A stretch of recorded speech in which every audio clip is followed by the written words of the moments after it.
Good day, Ma'am and Sir. I'm Marites Pizarro from Philippines, 40 years old, married, have 4 kids. I have work experience in United Arab Emirates for 2 years and 6 months. I work for 8 members of the family, including grandma, grandpa, sir and madam, 3 kids, aged 6, 4, 2, and a newborn baby. My duties there are to take care of the kids and the newborn baby, cooking, washing, cleaning, and ironing. I have work experience in Hong Kong. I work for 5 members of the family, including Sir and Madam, 2 kids aged 9 and 11 years old, and a newborn baby.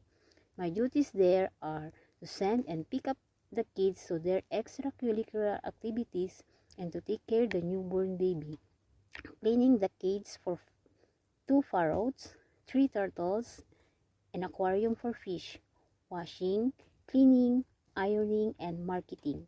I have work experience in Macau for 2 years.